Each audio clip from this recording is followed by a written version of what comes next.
Welcome to World Bulletin. I'm Lester Holt, bringing you the latest and most significant developments from around the globe. Tonight we focus on a major development in the South China Sea.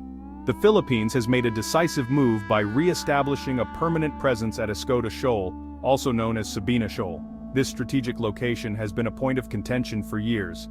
This marks a significant turning point in the ongoing maritime dispute. The Philippine Coast Guard, in collaboration with the Bureau of Fisheries, has launched a permanent rotational deployment. This initiative is not just a military maneuver but a statement of sovereignty and determination. Codenamed Uphold Pagbabalik, the operation involves a well-coordinated effort between naval and civilian agencies. This signals a new era of interagency cooperation, showcasing the Philippines' commitment to defending its maritime rights. Two multi-role response vessels, along with several patrol craft, are now strategically stationed to monitor the area.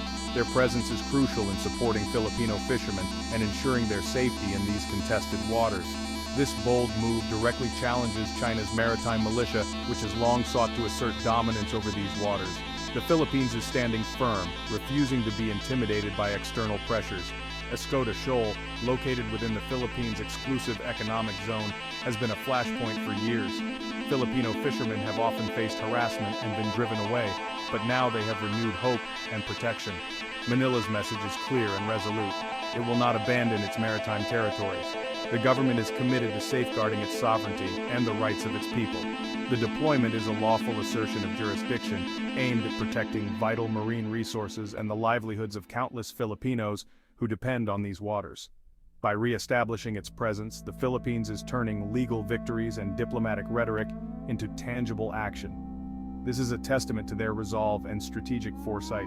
The world is watching closely, as this bold step could set a precedent for smaller nations in the contested sea. It is a pivotal moment that could reshape the dynamics of the region. To truly grasp the significance of the ongoing tensions in this region, we must first understand what the West Philippine Sea is and why it matters so much. It refers to the part of the South China Sea that falls within the Philippines' exclusive economic zone, an area recognized under international law as belonging to the Philippines for the purpose of exploring and exploiting marine resources. This region is not only rich in natural resources like fish, oil, and natural gas, but it's also a vital artery for global trade, with trillions of dollars worth of goods passing through its waters every year. However, the West Philippine Sea is also the epicenter of overlapping territorial claims by several countries: China, the Philippines, Vietnam, Malaysia, Brunei, and Taiwan, all of whom assert historical or legal rights over parts of these waters. China's sweeping 9-line claim covers nearly the entire South China Sea, including vast areas that international courts have recognized as belonging to its Southeast Asian neighbors, creating ongoing disputes and diplomatic standoffs. One flashpoint is Escoda Shoal, located just 130 kilometers from Palawan.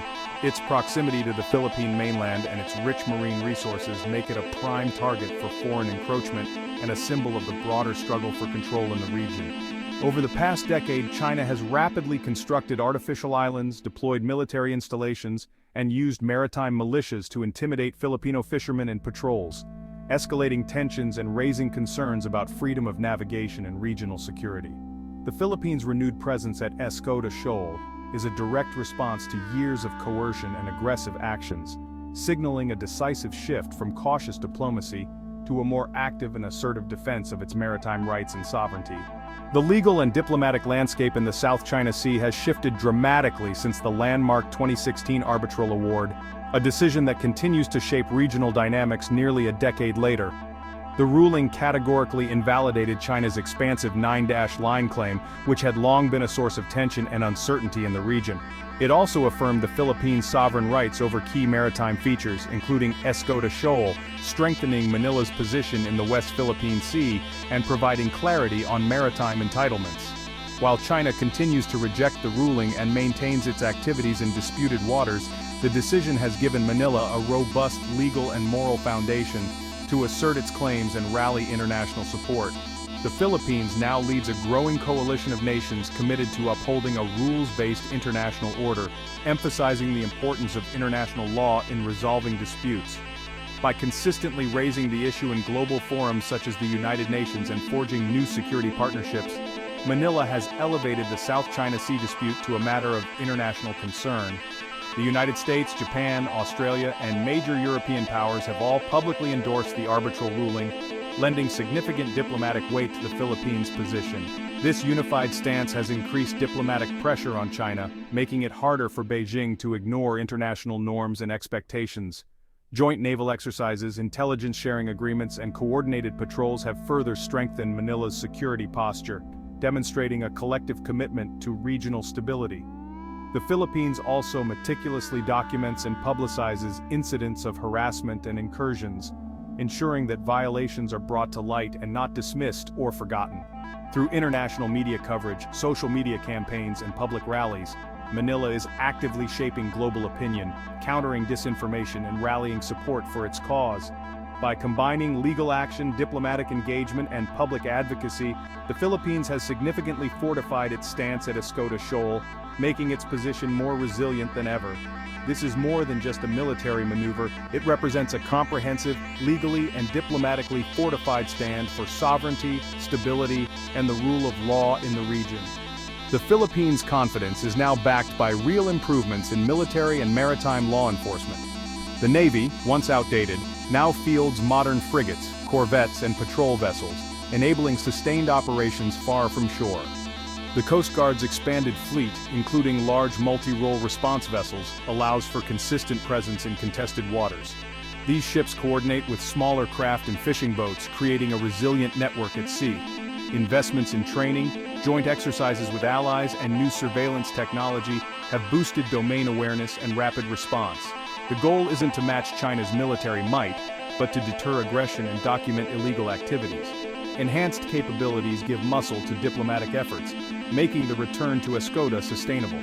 The Philippines now has a credible force to challenge gray zone tactics. This modernized approach underpins the nation's new assertiveness. The world has taken notice of the Philippines' assertive move at Escoda Shoal. The U.S. reaffirmed its defense commitments, warning that attacks on Philippine vessels could trigger the Mutual Defense Treaty. Regional reactions are mixed. Vietnam and Malaysia quietly support Manila while others urge restraint. Japan, Australia, and European powers back the Philippines' right to operate in its exclusive economic zone, emphasizing a rules-based order. China condemned the deployment as a provocation, but so far has avoided direct confrontation, leaving the world watching for its next move. In the Philippines, the return to Escoda Shoal has sparked national pride. Fishermen hope for safer access to traditional grounds, while experts praise the use of Coast Guard vessels as a smart de-escalatory move. Some warn of risks and urge continued diplomatic engagement to prevent escalation. Still, public sentiment is overwhelmingly supportive, with social media rallying behind the government's stand. The hashtag Atin ang West Philippine Sea trends nationwide, reflecting unity and resolve. Filipinos see this as a non-negotiable defense of sovereignty, both in law and on the water. The Philippines' stand at Escoda Shoal could reshape regional security in the Indo-Pacific. By combining legal, military, and diplomatic tools, Manila shows smaller nations can push back against coercion. This challenges China's dominance and forces difficult choices: escalate and risk global backlash or accept a sustained Philippine presence. The coming months will be tense, with both sides under scrutiny. The situation highlights the urgent need for a binding code of conduct in the South China Sea. Ultimately, Escoda Shoal is a symbol of national resolve and a test for the rules-based order. What happens here will shape the future of maritime security in the region.